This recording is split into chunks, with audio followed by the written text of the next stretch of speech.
मुअज़्ज़िज़ नाज़रीन गिरामी, अमीरी और गरीबी अल्लाह के हाथ में है। अल्लाह जिसे चाहे इज्जत दे, जिसे चाहे ज़िल्लत दे। क्योंकि नाज़रीन गिरामी, अल्लाह ताला कुरान में फरमाते हैं वतुइज़्ज़ु मन तशा वतुज़िल्लु मन तशा, मैं जिसे चाहूँ इज्जत दूँ, जिसे चाहूँ ज़िल्लत दूँ। अल्लाह ताला के हाथ में है, अमीर को गरीब कर दे, गरीब को बादशाह कर दे। नाज़रीन गिरामी, ये किस्सा भी एक ऐसे मुतकब्बर शख्स का है जिसे उसके मुतकब्बर की वजह से सज़ा मिली। नाज़रीन गिरामी, किस्से की तरफ बढ़ने से पहले तमाम नाज़रीन से गुजारिश है कि हमारे इस यूट्यूब चैनल को लाजमी सब्सक्राइब करें और बेल के आइकन को ज़रूर दबाएं। नाज़रीन गिरामी, इनकी शादी को ज़्यादा देर नहीं गुजरी थी, बस चंद घंटे ही गुजरे थे। मियाँ बीवी रात का खाना खाने बैठे, अचानक किसी ने दरवाजे पर दस्तक दी। खामन को बड़ा तैश आया कि ये कौन है हमें इस वक्त डिस्टर्ब करने वाला। नेक सीरत बीवी ने कहा, कोई बात नहीं, कोई ज़रूरतमंद होगा। अच्छा, मैं देखती हूँ। दरवाजे की ओर से इसने पूछा, कौन है? जवाब मिला, मैं फ़कीर हूँ, भूखा हूँ, अगर खाना खिला दो तो बड़ा शुक्रगुजार होऊंगा। बीवी वापस आई। खामद ने गुस्से से पूछा, दरवाजे पर कौन है? जवाब दिया, कोई फ़कीर है, खाने का तलबगार है। खामद बड़बड़ाया, भला ये कौन है इस वक्त हमारे दरवाज़ा खटखटाने वाला? वो ताव में आकर बाहर निकला और उस फ़कीर को मारना शुरू कर दिया। वो बेचारा माजरत करता रहा, मगर इसका बाड़ा चढ़ा हुआ था।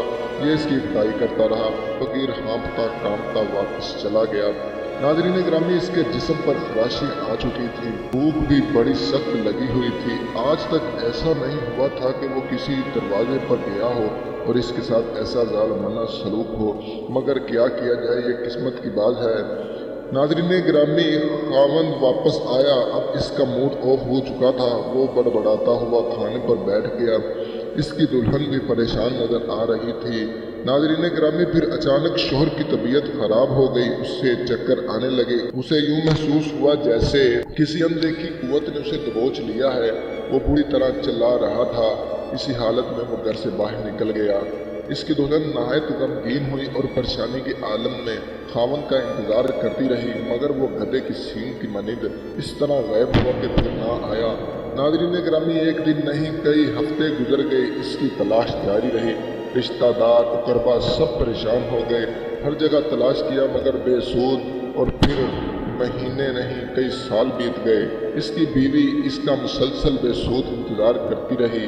नाज़रीन गिरामी, तवील इंतज़ार के बाद इसने काजी की अदालत में मुकदमा दायर कर दिया कि मेरा खामन कई बरस से लापता है, लिहाजा मेरा मुस्तकबिल का फैसला किया जाए। चुनाचा अदालत ने शरीयत मुतहर्रा की रोशनी में इसका निकाह फसद कर दिया। नाज़रीन गिरामी, फिर इसकी शादी एक नेक दिल शख्स के साथ हो गई। शादी के चंद दिन गुजरे थे कि फिर वही हालत पेश आई जो अब से कई साल पहले पेश आई थी। नाज़रीन गिरामी, औरत ने दस्तरख्वान पर खाना लगाया। खामन खाने पर बैठा, अभी चंद लुकमे ही लिए थे कि किसी ने दरवाज़ा खटखटाया। शोहर बोला, ये कौन है जो इस वक्त हमारी खलवत में मखल हुआ है? अच्छा, मैं देखता हूँ। इसकी बीवी कहने लगी, आप बैठे रहिए, मैं जाती हूँ। फिर इसने दरवाजे की ओर से पूछा, तुम कौन हो और क्या चाहते हो? नाज़रीन गिरामी, दस्तक देने वाले ने कहा, मैं फ़कीर हूँ, कई दिनों से भूखा हूँ, कोई मुझे खाना खिला दे।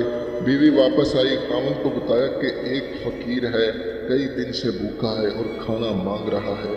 खामन ने इसी वक्त दस्तरख्वान से खाना उठाया और बीवी से कहा, जाओ उसे दे दो और कहो खूब पेट भरकर खाना खा ले। अगर खाना बच गया तो हम भी खा लेंगे, वरना और खाना पका लेंगे।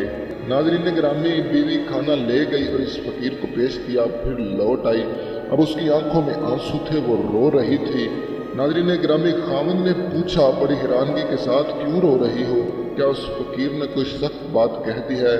बीवी ने रोते हुए जवाब दिया, नहीं नहीं, ऐसी कोई बात नहीं। ये फ़कीर जो अब तुम्हारे दरवाजे पर बैठा खाना खा रहा है, दर हकीकत ये वही शख्स है जो कई साल पहले मेरा खामन था।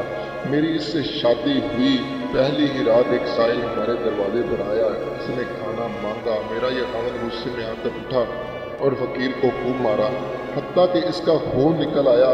वो फ़कीर नढाल होकर चला गया। फिर अचानक मेरे खामन को यूं महसूस हुआ गोया किसी नादीदा ताकत ने उसके हवास सलब कर लिए हों।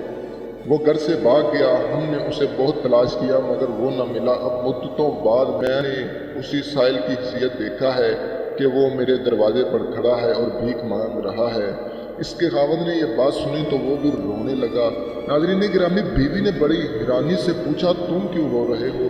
وہ بولا کیا تمہیں معلوم ہے کہ تمہارے سابقہ خاوند نے جس آدمی کو مارا تھا وہ کون ہے؟ وہ کہنے لگی تم ہی بتاؤ وہ کون ہے؟ خاوند نے بتایا کہ وہ شخص میں ہی تھا جسے اس نے اس دن مارا تھا۔ پاک ہے وہ ہستی جس نے ایک متکبر شخص سے ایک فقیر اور مسکین کا بدلہ لیا۔ مجھ سے اس نے جو صفاقانہ سلوک کیا، جس طرح میری بے عزتی کی اور مجھ بھوکے پیاسے پر جو گزری، اللہ نے یہ سارا ماجرا خوب دیکھا۔ اس نے اس ظلم کو پسند نہ کیا اور اس شخص پر اپنا عذاب نازل کیا جس نے انسانیت کی توہین کی تھی۔ رب کریم نے مجھے میرے صبر کا پورا بدلہ دیا کہ میں نے مار کھائی، صبر کیا، ہاتھ نہ اٹھایا، زبان سے اف بھی نہ کہا۔ اللہ تعالیٰ نے مجھ پر کرم فرمایا اور مجھے اپنے فضل سے غنی کر دیا اور اس ظالم شخص کو یہ سزا دی کہ اس کی عقل اور مال چھین لیا۔ ناظرین گرامی، اب وہ در بدر مارا پھرتا ہے، اب وہ ایک بھکاری ہے۔ میں اس اللہ رب العزت کے صدقے کیوں نہ جاؤں جس نے تمہارے صبر کا اتنا میٹھا پھل دیا کہ تمہیں سابقہ ظالم خاوند سے نجات دے کر اس کے بدلے میں ایک اچھا شوہر عطا فرمایا۔ ناظرین گرامی، یہ تھا واقعہ ایک متکبر شخص کا، یعنی کہ اللہ کے دیے ہوئے مال پر غرور کبھی نہیں کرنا چاہیے۔ ناظرین گرامی، اگر آپ کو ہماری یہ چھوٹی سی کاوش پسند آئی ہے تو ہماری اس ویڈیو کو لائک اور شیئر ضرور کیجیے گا۔ تب تک کے لیے اندیکھی دنیا سے ہاشم کو دیجیے اجازت۔ اللہ نگہبان۔